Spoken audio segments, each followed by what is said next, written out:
Is there anybody else we're waiting on, Joe? Yeah, Adam, but he's usually coming in. All right, let's start it off. Boom. All right. What shows you guys watch? Both. And what's up, Frank? Further. Hey, Jeff. how you doing? How you All doing, right. Conan? How you doing, Disco? Very hey, good. Joe. I heard that Joe said that you cut the first episode of Every Ivory with Mike Holder, and Joe had to go back, and there were so many curse words and racial slurs Expletives. that he had to edit. Like they had to can the whole thing. They couldn't even censor enough of the stuff out. Can you comment on that? There might be some truth to that. There's no way. That's tremendous. There's no way my That podcast is provider. tremendous. mostly Mike with the foul language, not myself. Was he what was he calling you?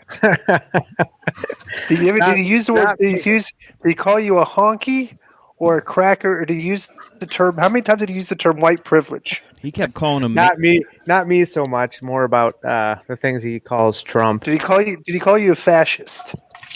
Not me, no. He called you mayonnaise that one time. Yeah, that's true. What kind of podcast is it? You don't talk about white privilege or fascism or stuff. We talk about that stuff, but he doesn't. Did you talk about the police brutality? We cover it all. Is this the guy that works with Tony Schiavone? Yeah. What's up? Yeah, what's up? Adam D. Hey, Adam, All how right, you what's doing? up, Adam? First and foremost. Did you? Okay. We got to talk about Bob Ryder for a minute. Oh yeah. Rest in peace, Bob. Did you hear about this, Conan? Of course. Yeah. But me and Bob, we were like, Bob had like a little, we were part of the, I guess we could call it part of the Bob Ryder clique. I guess it's like there was a little clique of guys that hung out like with Bob Ryder, like at the shows, like during the day of the shows, when the internet started, there like nobody was interested in the internet, like none of the boys, except for, try to name, there's four of us, that were really interested in the internet. Okay, Jeremy Borash, of course, was working with Bob Ryder. All right, but there were four of us. Not as much. DDP. No. Vince's buddy, Ferrara, Teddy Bear Ferrara. No. Great name, Teddy Bear. Glacier. No, me, Conan, Jeff Jarrett, and Kidman used to be like the internet. Like we'd be hanging out on the internet like during the day, like see where the internet like. They were doing shows, like talking to fans and stuff. I just thought it was fascinating. And the great thing about Bob Ryder is he usually was the purveyor of the much solicited hot news. So, right. I've known Bob since WCW. I mean, I don't know, they got 25 years. Right. Yeah. What was that, like 1999, 2001? To me, I had we exchanged a lot of secrets because I was like office at TNA and, like I was helping write the show at one point, like some of this. So I was wrote at WCW, so Bob would I'd confide in him some stuff, and I'll be damned if he was not one of the more. If I told you do not repeat this, he never repeated it. He was one of those guys. You just was good with me. I don't know anybody else, but with me, his word was good with me. Yeah. And it's very hard to find a lot of those guys in the business. Stand-up guy. The great thing about him is that we used to. When we were doing the WCW Live, which was basically, and we've actually posted some episodes on our cold open. If you go, we should find a good soundbite this week of him in it. Yeah. I was think about this. Think about this.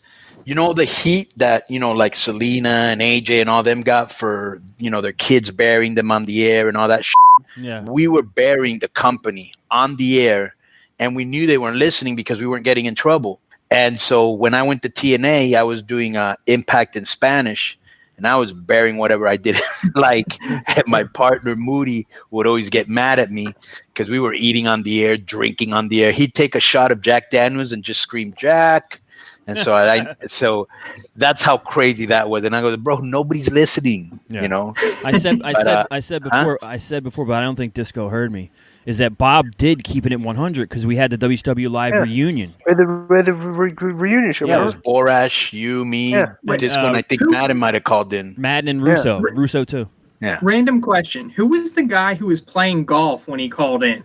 Tully Blanchard. Yeah. Tully Blanchard. He was playing golf while he called in, right? And he put down the phone when he would take a shot. Right? Yeah, that was on MLW radio. That was MLW radio. And that was Kurt Bauer's very first guest, and I was like, please don't ever recommend another one again. Yeah. That's pretty funny, though. Yes. Kick it off, DI. Boom. All right, so let's go over AEW first. So AEW starts. Okay, so they have a vignette with the Dark. This is a terrible way to start the show because the Dark Order stinks. And it's very comical. What do you guys think of this when you see that group? A bunch of jobbers. Yeah. It's atrocious. And this John Silver guy's like 5'5", and he's wrestling Adam Page, and this match is like way too long. And they do the Japanese fighting spirit spot like 3 times in there, where they're just standing there and letting each other hit each other. This was not good TV. Which, like I said, this started out good, but the show definitely got way better. Did what do you Adam guys think Page? of this? Did Adam Page start with the drink? I missed the beginning of it. Did Adam Page come down with a drink? I No, don't I think don't so. think. Yeah, he didn't, which for a change, thank God. Yeah. Because we get it. You like the drink, yeah. I just think, Right. I just think no All right, matter. so that's over. That's good. Okay. I just think that no matter what, obviously AEW and Tony Khan or whoever, they like John Silver because they're really giving him. Well, yeah, why do they? Because he works don't- very 'cause these- indie. Well, here's the thing. He does all the indie spots and the Okay, indie goofy spots and stuff. Right. And that's what they like over there. So Yeah. I'll watch BET or whatever the it's called. Being the elite. BTE. Right. Yeah. And he's usually one of the most funniest guys on that show. He's not always hit, but he's one of the most entertaining, funny guys on the show, and he's very charismatic. So they obviously saw that, and they're trying to bring it over here. But how are we supposed to? Here's my problem, because I thought the match was really physical. And for a small guy, I thought he was physical. But how are we supposed to take the heel seriously if they're trying to be funny and entertaining? That's all they do is funny.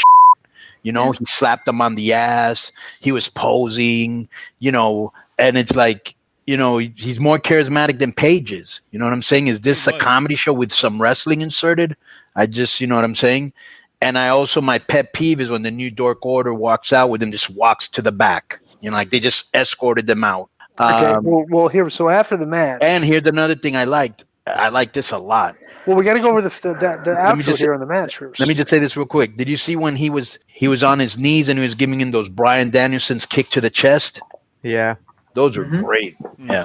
Okay, so after the match, the Dark Order comes out and Evil Uno. No lie, I think you can find a suit that he had at like what's the store called Limited Express. Limited. And like I think it sold girls' clothes for like ever, but then all of a sudden they started selling men's clothes. That was like a men's suit from that Express store. Man. Express. Yeah, Express. Man. That's like he was Men's wearing a wear? suit from that place. Yeah, It was like I used to literally. shop there when I was cool. Yeah, What the was suit that? was atrocious. Or like And, from what's that other one? HM or H? It's just you H&M? can tell it was cheap as H&M. hell, you know. Aeropostale. And they try to recruit Adam Page and like whatever. So that I don't, and that gimmick should not be on TV. That whole faction. What was that at the end? Like it was just like they just like told him like, "Hey, you're a You should be with loser. us," Come with yeah. us," and then Yeah. they left. Right? It's that's to say there's so many things on these shows. Okay, on Raw, on AEW, even on NXT and stuff. I'm watching what they're doing. I'm like giggling out loud to myself. Like, this is so like. But can silly, I tell you what frustrates me the most, guys? And I'm gonna assume it does you guys too. Is that when I watch the show, besides the fact that if there's no other show, if it was this bad, I wouldn't watch it unless I had to. But I don't ever watch any show. Pick one, whether it's Sons of Anarchy, Games of Thrones, whatever, where I'm like, yeah, half the show was good, half the show was bad, and 2 things were good. Like usually the whole show's good. You know what I'm saying? Yeah. Why are there so many bad things on these shows and then some good things? You know, are the same people writing it? Are different people writing? Then they try to put it together. There's some things not connecting. You know, you don't watch Game of Thrones and 50% of you are going, what the was that? You know? So Yeah, that's what frustrates me. Totally agree. yeah, so the The next. Sopranos is good cover to cover, right? Right. Cover to cover. Right. Yeah.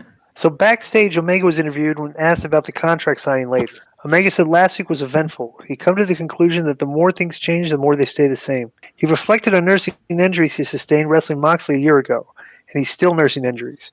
And they've changed because Moxley's name is on all the magazines as the best in the world. He then said he has worked himself back into contention, and now he needs to take John Moxley's championship in order to be considered best in the world. He then made a gentleman's challenge for Moxley to leave the garbage wrestling at home.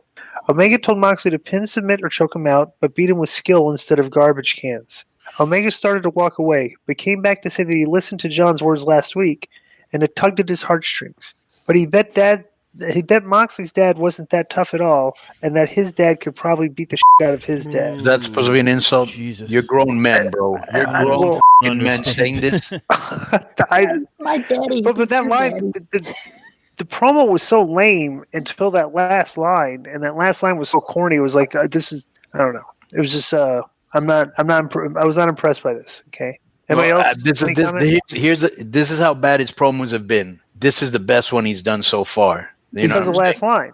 If he didn't have the last line about my dad would beat the shit out of your dad, which just came out of the out of nursery school, out of elementary. The rest of the promo was not good. Right. Can I ask a question? Go ahead. Who is the heel in this rivalry? I don't know. Well, we're going to find out here. We're going to find out. I'd say Omega, Moxley, right? Omega right now. Omega. But Omega put him over. He was like, John, you're a nice guy. Yeah, but Omega's smug. He was kind of being a smartass. Yeah. Okay, all right. Maybe I missed it. I just wish Omega would just talk in Japanese, and that would do him a lot better. Because I wouldn't be able to understand him. That'd probably be the best thing for him. Maybe, and it would get heat too. It would, yeah.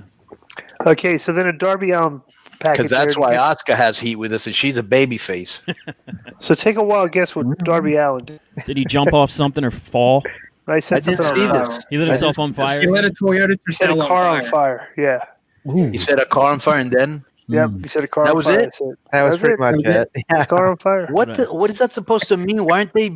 Where's the character development? That's what I'm telling you. I laugh because a lot of this stuff to me is presented. I'm interpreting as parody because it comes across as parody to me. Some of these, it's like they've created this weird universe. Like they're trying to make him to be like the. They've created South Park, the South Park universe. So some of the stuff is just. I'm waiting for a joke in everything. That's like every segment. I'm thinking there's a punchline, like some comedic element here that I'll find out at the end of the segment. Nothing Darby has done has been comedy based. Okay, I think that's funny though that he's thinking they've done.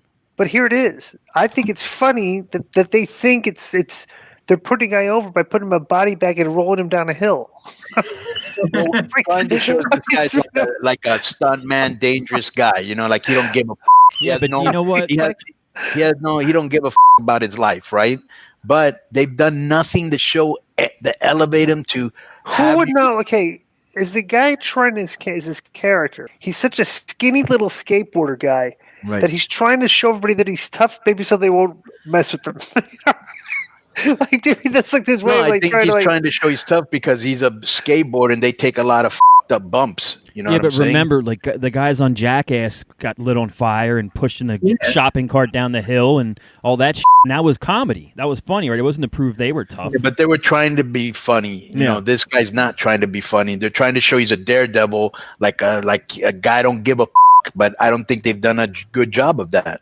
Who is he fighting? He's a champion. Are you kidding? But who's challenging him? He's going to wrestle. Everybody. The thing is, the storyline should be everybody. Their mother should be challenging. It's because when you told me that, you know what I think? This is exactly what I think. Wow, he lit a car on fire. Whoop-de-doo. Why don't they show him? Why don't they show him like jumping over 5 cars with a skateboard? I don't know. You know what I'm saying?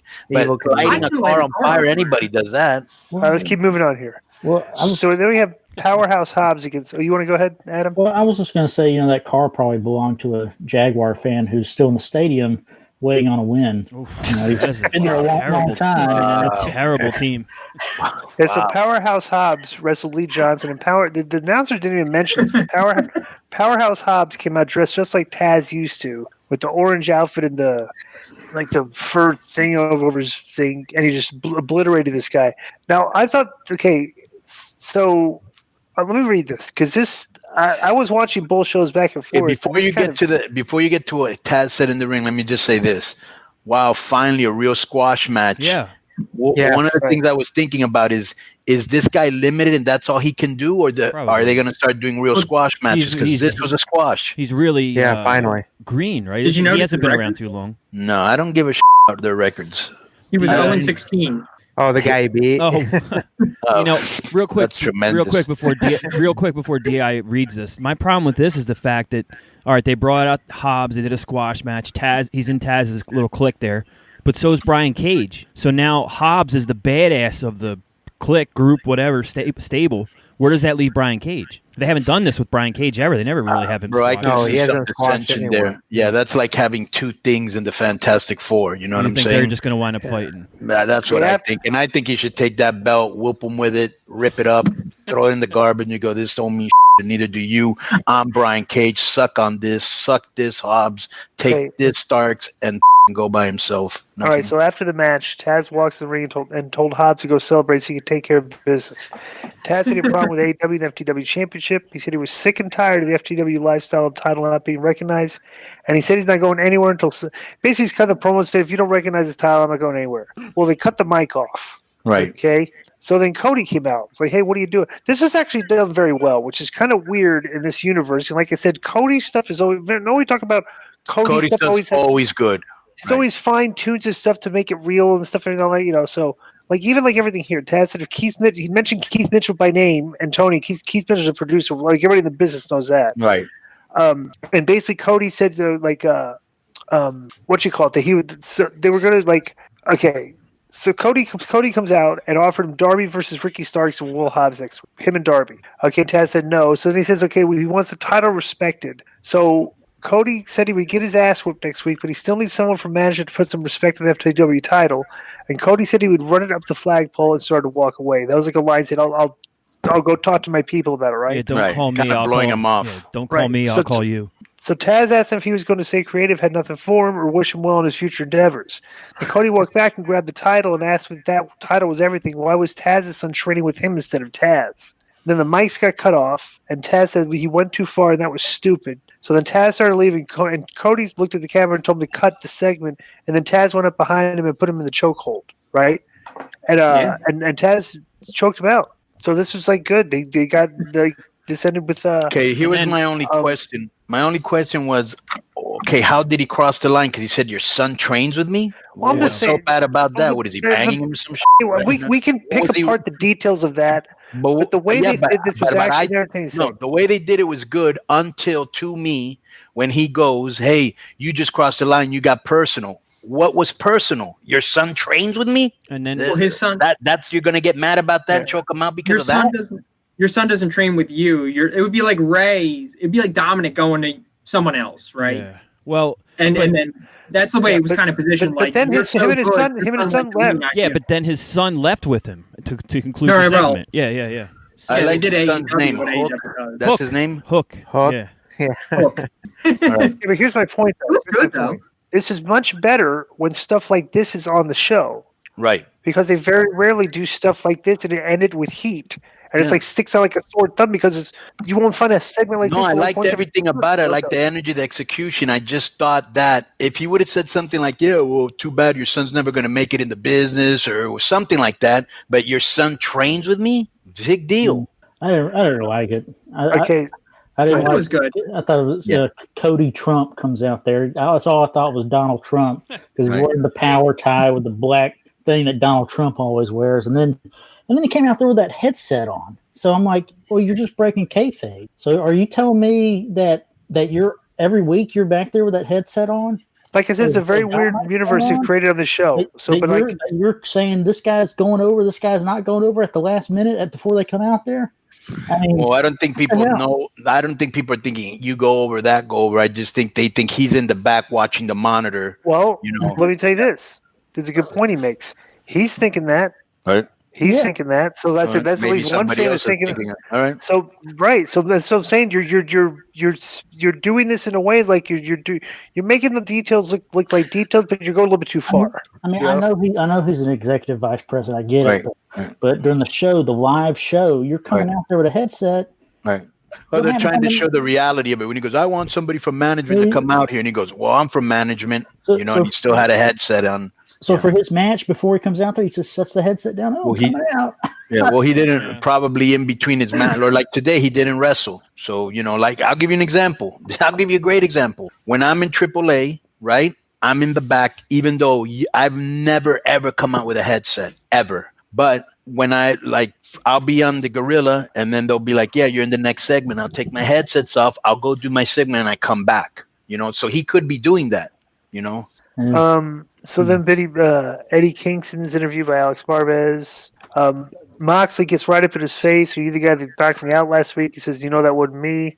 You know who it is. Right? Yeah. So the next, anybody got any comment on that? Yeah, it was crap. Eddie Kingston and John Moxley are done. So why are they bringing that back? Like John Moxley is supposed to be focusing on Kenny Omega. John Moxley was just asking Eddie Kingston if he's the one that knocked him out last week. No, I think they're gonna become allies. Okay. I thought it was garbage. John Moxley interrupted. It ended the segment. It was like throwing fire on him. It was throwing water on a fire. All right. So the hybrid 2 against Top Flight. All right.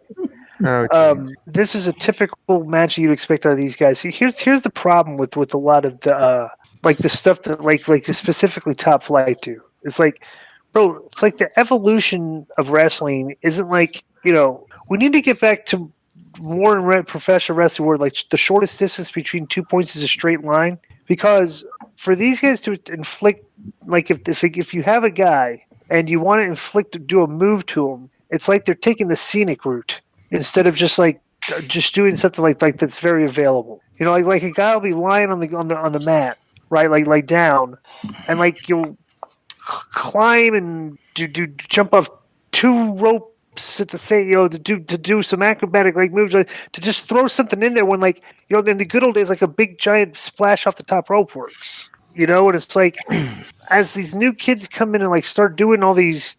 A lot of these spots and they're the stuff that they're very creative in doing, it just looks far too much phonier than the basic path that wrestling should follow. When I watch guys like this work each other, and it's when they work each other that I see this more often because they're all the choreograph. Well, just bro, when you get in the locker room, you have good athletic acrobatic tag teams. And I've worked on tons of indie shows. You see these guys in the corner, bro. They're going over the match for an hour and a half for 2 hours. And you go out there and there's not a lot of wrestling, lock up, headlock, takeout, tackle, drop. There's not a lot of the good basic stuff in wrestling. They just get right into their stuff, and it's like they're experimenting with spots, doing the basic spots but putting their twist to them. And the twist to them makes them look more acrobatic and more athletic. But it doesn't make them look like they have a lot of common sense or know how to fight somebody. You know what I'm saying? So there's this catch-22 where guys like this are drawing a certain part of the fan base. What do you think about that? I was just going to say, there was that Helico guy. He had one of the guys in the Razor's Edge, thing, and he was running with him, and then he just stopped, and he just held so the him guy there. could take him into a code red, yeah. But he was waiting on it. And yes, I know. And the guy wasn't leaving. He was waiting for the guy to kind of take him over, And that's what I saw that same thing, yeah. Like Disco's talking about, it's like when they're working together, it's like, the flows. Here's a problem.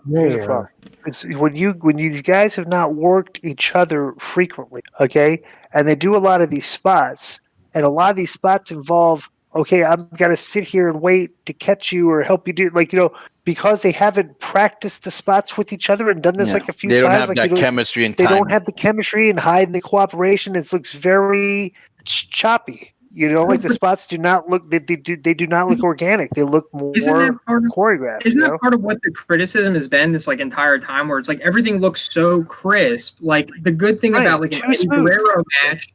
An Eddie Guerrero match was gritty, right? He would hit the 5-star grit, toughness, and rugged. I call it rugged. Right, yeah, ruggedness to them. When Eddie was done, he was his hair was crazy. He looked like he'd been in a scuffle. But these guys look like they're putting each other, lifting each other up and all that kind of stuff. You know what it almost looks like sometimes? Almost like they're play fighting in the backyard. Yeah. What the are you doing, dude? Too much choreography. Let me tell you something. There's a lot of fans of this stuff. Yeah, there's a lot of fans of this style. And it's like that.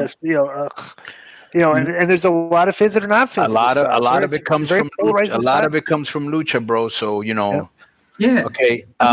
Just real quick, even Benoit, when Benoit would kind of signal for the off the top or the headbutt off the top rope, he would kind of he was always very intense, disheveled, and he would do it really exaggerated. Bro, there's nobody like Benoit. That was an intense machine. I've got the chance now. I'm going to do it, and I've taken myself to the limit, but I'm going to do it now.